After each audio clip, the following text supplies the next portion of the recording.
Oh, every once in a while we have to make a pony video, right? It has to happen because you get some of the dumbest people out there, like IGN, like Nibs, who decide that they want to show to the world that they have a sophisticated intellect when they're actually pretty darn stupid. I mean, they write essays in a way so people don't actually read them, and then they say, well, you didn't read my wall of text, which only had like, 2 lines of actual anything worth reading. But they kind of pull away with that, and they try to like wear a suit as well to try to make themselves look a bit more professional. But before we get to Nibs, because I'm gonna tear that person apart in a minute, let's get to IGN. Because IGN have decided that 2024, they're going to come out fighting, and they're going to come out showing just how dumb and stupid they really are. And decided that 2024 was going to be the year of redemption for them, where they were going to push it just that bit harder. And they go with, of course, this. Xbox finally has some first-party games coming this year, and it surprisingly looks more promising than the PS5's 2024 offerings. And, when you look at what they had in 2023 as a first-party game, they had one Spider-Man, which was pretty average, right? I know it got in the 90s, and we've already discussed why that happened, because of reasons that I'm not going to get into now because I can't be bothered. Actually, you know what? I am going to get into it.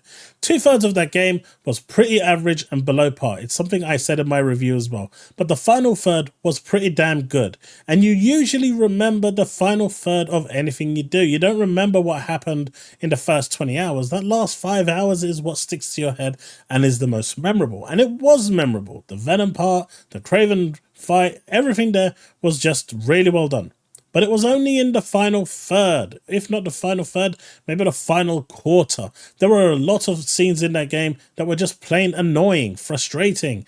And, it felt like you were being punished for not doing the side quests. So there was a lot of things wrong with Spider-Man.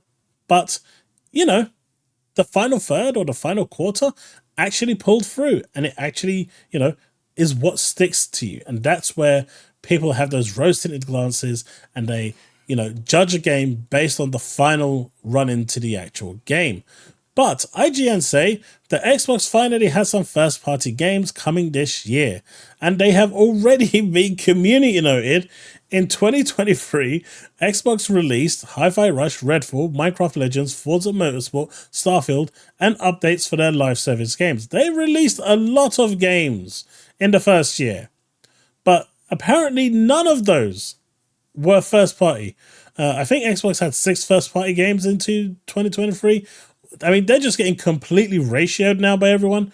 Peter Ovo ratioed them.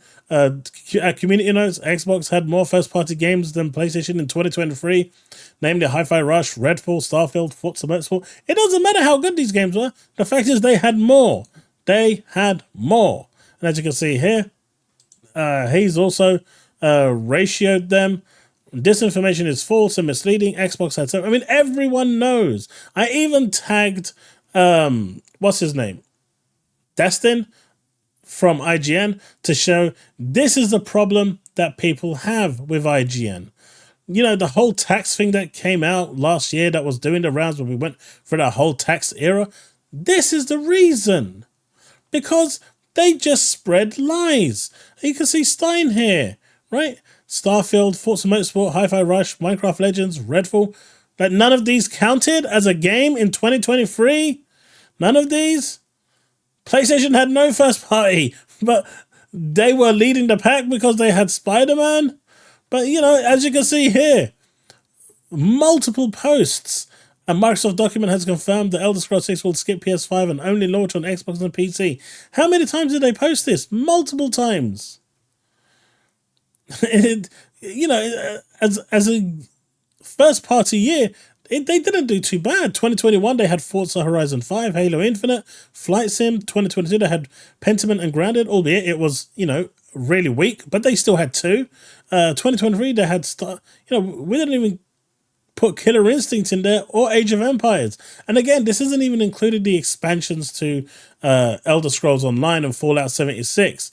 it's really disappointing to see IGN release an article like this. I'm really happy that they got community noted, and it's really good to see that, people are now starting, at least, especially with the community notes, they are now being shamed into basically lying and engagement farming for clicks. I mean, that's what they're doing here, and it's pretty disgusting, honestly. And I'd love to see someone from IGN come out and try and defend this. Obviously, they won't. They would never do that because, God forbid, that's going to be something that they can't do. But it's it's awful. It's really awful. Absolutely, just below belt. Right, to come out with some shit like this. Xbox finally has some first-party games coming this year. So what the hell did they have last year? It's like Starfield turning on again. Am I a joke to you? Is that what IGN think? That Starfield was a joke? I mean, I know that they wanted to ridicule it and smash it to pieces with the 7 out of 10. And a lot of that now seems to be making sense because they're kind of trying to erase it from memory so they can, go back onto their pro PlayStation ways. It's so stupid. Unbelievable. You've got Cloberl over here. The ignorance is quite simply getting disgusting at this point. These are all the games that came out over, I think, last year. Yeah, these are all, through expansions and updates. I mean, Grounded actually got an official release last year. It was early access up until that point. But it actually got, we also got GoldenEye last year. So we've got this isn't a small number of games landing on the console as first-party titles. Sure, some of them, like Age of Empires, has been ported over, but it was never available. Halo got multiple seasonal updates. They're still releases. It's just, I don't know. This just blows my mind at how IGN can do this. And then you've got people trying to defend them. Oh, but it's their opinion. That's not an opinion. What they're stating is a factual statement. That's not an opinionated statement. It's what they're stating there is an incorrect factual statement. Because, the fact that they got community noted to the point where they got shut down and they are getting ratioed by a bunch of people just shows you how honestly stupid what they said actually is. But then you've got this over here. You've got Nate the Hate, who's the one that actually came out with the whole Xbox is going to be giving a first party game to a third party platform. He also came out and said that Persona 6 is going to be on the PlayStation 5, as there's going to be PS5 exclusivity behind it. Sega has already said that, and this is where it is here, in the entertainment contents business, mainly the consumer area, we promised a pillar strategy which focuses on multi-platform rollout and simultaneous global launch of major titles such as Sonic the Hedgehog series, Persona series. And they did actually, and Like a Dragon series and others. And they did actually say that Persona 5 being released at the same time globally actually showed them a much more higher net result, and they actually hit the sales targets that they were hoping to hit. Now, with games like Persona 4, which released staggered, on the PS Vita, and then it was on the PlayStation, and then it went over to Xbox, that staggered release actually hurt the game because people that wanted to buy it or were willing to buy it at the time and couldn't, basically gave up on the game and just skipped it entirely. Now where it's at with Persona 5, they actually saw a real positive change in selling numbers. Who would have thought that if you release a game simultaneously at the same time on all platforms, that the game will actually sell much better than it being staggered? Mind blown. But, Sega have said, as well as Atlas, that with Persona 6, it's going to be a universal rollout. Good stuff. So whether Nate the Hate is actually even on point with this, because apparently people in the industry have said it, and what's his name? Colt Eastwood also said the same thing, that he's also heard PlayStation 5 builds of certain games being made or are ready, but that really still doesn't say much because they could have been partly built from before, but when Microsoft moved in and told to stop it.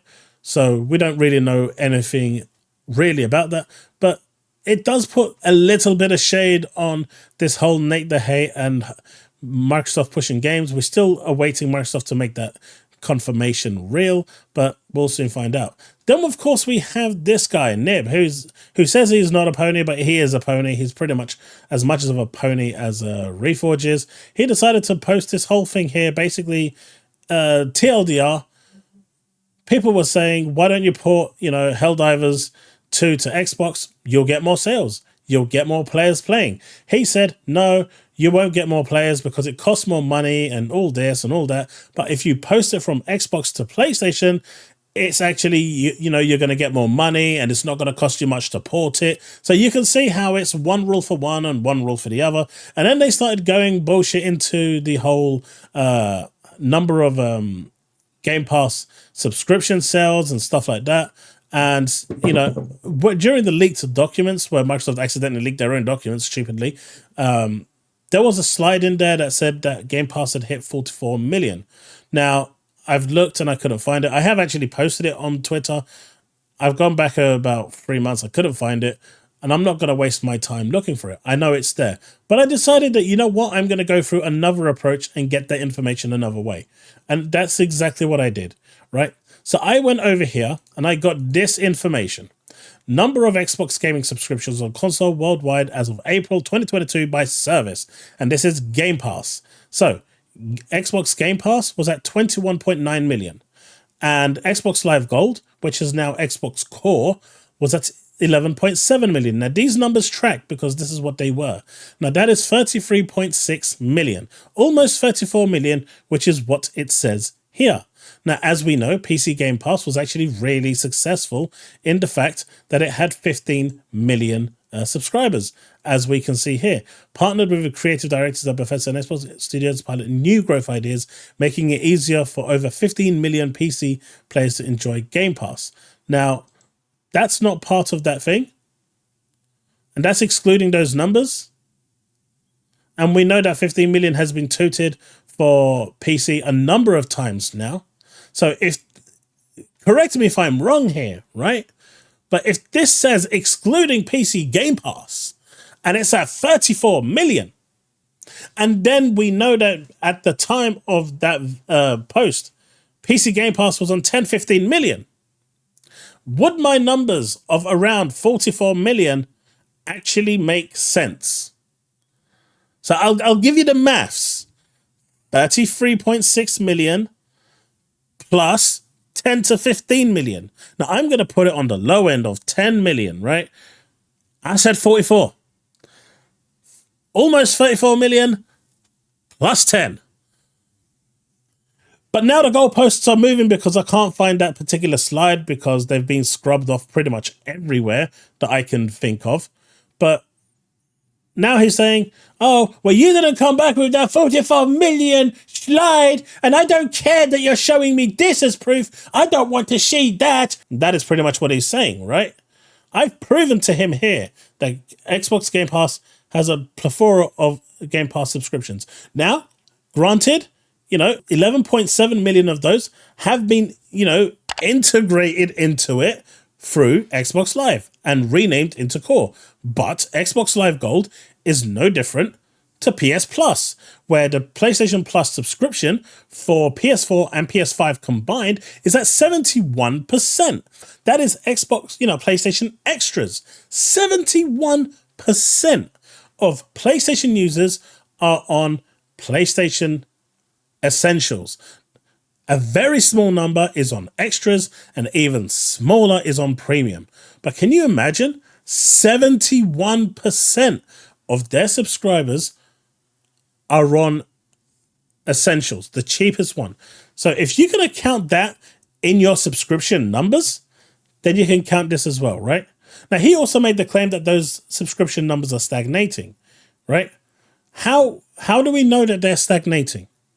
We haven't seen Game Pass updates, or we haven't seen PlayStation Plus updates for the past year, 18 months, 2 years since they stopped reporting. So how do we actually know where they are? Now, normally people stop reporting numbers for multiple different reasons.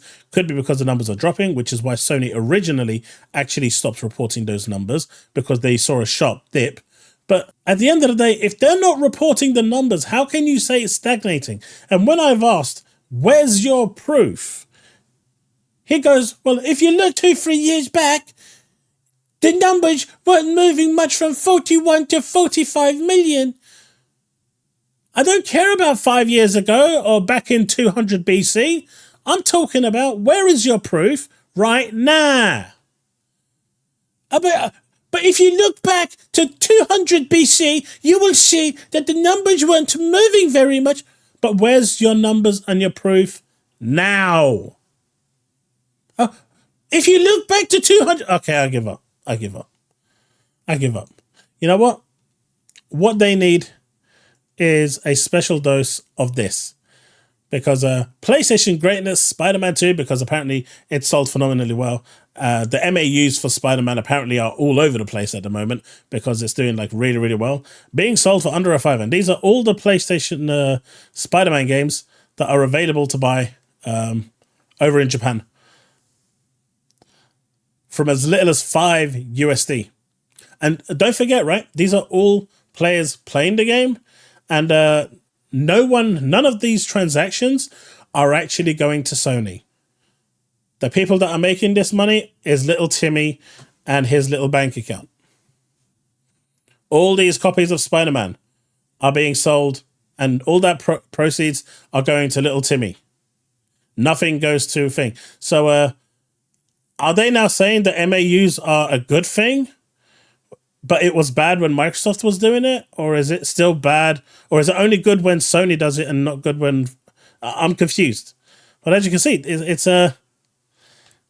There's a lot of copies of Spider-Man. And just to put it in another context, a secondhand UK store that I went to personally, when I went to pick up Final Fantasy 13 Trilogy Collection, they had over 60 copies of Spider-Man 2 secondhand in stock. And people were buying them off the shelf, like, and they were telling me they were selling like an average of 10 copies a day. But none of that goes to the actual, to the net sales of what Sony need in order to break even. Nothing. That's all going to the secondhand store. Man, these ponies, they don't know what the hell they're talking about. They're just...